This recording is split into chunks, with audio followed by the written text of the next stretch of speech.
வணக்கம், நான் உங்கள் ஜெயா. இன்றைக்கி நம்ம இந்த வீடியோவில் கேத்ரின் மேன்ஸ்ஃபீல்ட் எழுதின த ஃப்ளை இந்த கதையோடைய சம்மரியை பார்க்கலாம் வாங்க.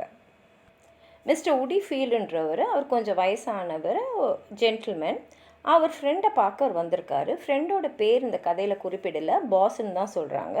இந்த பாஸ் வந்து நல்ல ஒரு பணக்காரர். உடிஃபீல்டோட ஒரு 5 வயசு பெரியவர். ஆனால் உடிஃபீல்டோட நல்ல ஸ்ட்ராங்காகவே இருக்கிற மாதிரி தெரிகிறாரு.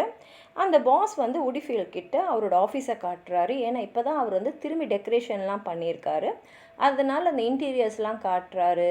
அந்த ஆஃபீஸில் வாங்கின புது ஃபர்னிச்சர்லாம் காட்டுறாரு. புதுசாக வாங்கின அந்த எலக்ட்ரிக் ஹீட்டிங் எல்லாம் காமிச்சுட்டுருக்காரு. அந்த டேபிள் மேலே அந்த பாஸோடைய இறந்து போன மகனுடைய ஒரு ஃபோட்டோவும் இருக்குது. அந்த ரூம் வந்து ஃபுல்லாகவே வந்து உடிஃபீல்டு பார்க்குறாரு. ஆனால் உடிஃபீல்டோட மனசில் வந்து நம்ம எதையோ சொல்ல வந்தோமே, என்ன சொல்ல வந்தோம்னு யோசிச்சுட்டு இருக்காரு. அவருக்கு ஞாபகம் வரல, ஏன்னா வயோதிகன்றது ஒரு காரணம். அதுக்கப்புறம் பாஸ் வந்து அவரோட சேர்ந்து விஸ்கி குடிக்கிறாங்க. விஸ்கியை குடித்த உடனே அவருக்கு வந்து ஞாபகம் வந்துடுது. ஏன்னா அவரோட 2 மகள்களும் வந்து பெல்ஜியம் போயிருந்தாங்க.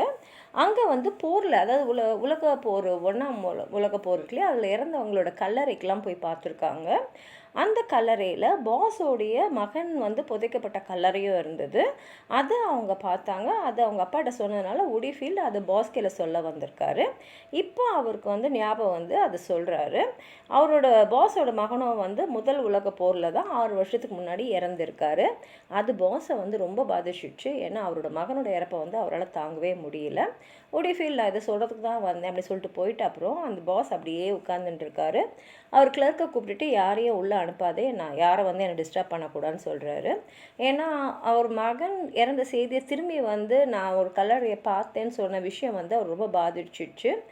அவருக்கு வந்து நினைக்கிறாரு, ஏன்னா மகன் இறந்ததை பற்றி நம்ம யோசிச்சுட்டு இருக்கோம், ஆனால் கண்ணில் தண்ணியே வரலையே என்ன அப்படின்னு அவர் யோசிச்சுட்டு இருக்காரு. அவருக்கே அது ரொம்ப ஆச்சரியமாக தான் இருக்குது. அப்படியே அவரோட மகனுடைய ஃபோட்டோவை பார்த்துக்கிட்டே இருக்கார். அதை பார்க்கும்போது அவருக்கு வந்து அவருடைய பையனை பார்க்குற மாதிரியே இல்லை. ஏன்னா ஃபோட்டோவில் வந்து அந்த அவரோட மகன் வந்து அப்படியே ஸ்டோனாக அப்படி அந்த ஃபோட்டோக்காக அவர் வந்து ஃபோர்ஸ் கொடுத்துருக்காரு. ஆனால் அவரை பொறுத்த வரைக்கும் அவரோட மகன் வந்து ரொம்ப வந்து பிரைட்டாக, ஃப்ரெண்ட்லியாக, ஜோவியலாக இருப்பார்.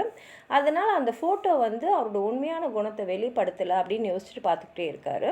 அப்போ திடீர்னு அங்கே பார்த்தா அங்கே இருந்த அந்த இங்க் பாட்டில்லேருந்து ஒரு ஃப்ளை வந்து அந்த இங்க் பாட்டிலேருந்து வெளியில் வரத்துக்கு ட்ரை பண்ணிக்கிட்டு இருக்கு. அது இங்க்கெலாம் அது உடம்புல நினச்சதுனால அதால் பறக்க முடியல. அதை பார்த்த உடனே என்ன பண்ணுறாருன்னா, அந்த பாஸ் வந்து அந்த ஈயை வந்து அந்த பாட்டிலேருந்து எடுத்து டேபிள் மேலே வைக்கிறார். டேபிள் மேலே வந்து ஒரு பிளாட்டிங் பேப்பர் இருக்குது. அந்த பிளாட்டிங் பேப்பர் மேலே அப்படியே எடுத்து வைக்கிறாரு. வச்ச உடனே பார்த்திங்கன்னா அந்த ஈ வந்து அப்படியே அதோட உடம்பெல்லாம் அப்படியே உதிரி அது உடம்பை வந்து ட்ரை பண்ணிக்கிட்டு பறக்க தயாராகுது. அது பறக்க தயாராக இருக்கும் போது இந்த பாஸ் என்ன பண்ணிடுறாருன்னா, ஒரு ட்ராப் ஆஃப் இங்க் எடுத்து அந்த ஈ மேலே போடுறாரு. அந்த ஈ வந்து திரும்பி வந்து அதை ட்ரை பண்ணிக்குது. அதோடைய கரேஜ் வந்து அவருக்கு ரொம்ப பிடிச்சிடுது. அதனால் அவர் என்ன பண்ணுறாருன்னா, திரும்பி இன்னொரு ட்ராப்பை வந்து அது மேலே போடுறாரு. திரும்பவும் அந்த ஈ வந்து அந்த இங்கை வந்து அப்படியே அது உடம்புலேருந்து உதிரி தள்ளுது. ஆனால் முதல் வாட்டி செஞ்ச அளவுக்கு அதோட உடம்புல இப்போ பலம் இல்லை. ஆனாலும் வந்து அது உடம்பு வந்து அது ட்ரை பண்ணிவிட்டு பறக்க தயாராக இருக்கும்போது இவர் என்ன பண்ணுறாருன்னா, 3ஆவது ட்ராப் இங்கை வந்து அது மேலே போடுறாரு. இப்போ அந்த ஈக்கு வந்து அது உடம்புல வந்து அவ்வளோ வந்து ஸ்ட்ரென்த்தே இல்லை, அப்படியே வீக்காக இருக்குது. அதனால் அதால் வந்து அந்த இங்க்லேருந்து வெளியில் வர முடியல. அந்த இங்கில் வந்து மூழ்கி அது அப்படியே இறந்துடுது. அதுக்கப்புறம் என்ன பண்ணுறாருன்னா, இப்போ அது இறந்துடுச்சாலும் ஒன்றும் பண்ண முடியாது. அந்த பாஸ் என்ன பண்ணுறாருன்னா, அந்த பிளாட்டிங் பேப்பரோடு சேர்த்து அந்த செத்துப்போன ஈயை வந்து வேஸ்ட் பேப்பர் பாஸ்கெட்டில் போட்டுட்டு இப்போ கிளர்க்கை கூப்பிட்டுட்டு இங்கே வந்து ஒரு ஃப்ளெஷ்ஷாக நல்ல ஒரு புதுசான ஒரு பிளாட்டிங் பேப்பரை எடுத்து வை அப்படின்னு சொல்கிறாரு. அதுக்கப்புறம் யோசிக்கிறாரு, இதுக்கு முன்னாடி நான் எதை பற்றியோ யோசிச்சுட்டே இருந்தேனே, அதாவது இந்த ஈயை வந்து அந்த இங்க் பாட்டிலேருந்து எடுக்கிறதுக்கு முன்னாடி நான் எதை யோசித்தேன்னா மகன் இறந்ததை பற்றி யோசிச்சுட்டு இருந்தார் இல்லையா, அது அவருக்கு ஞாபகமே வரல. இதோட கதை வந்து முடியுது.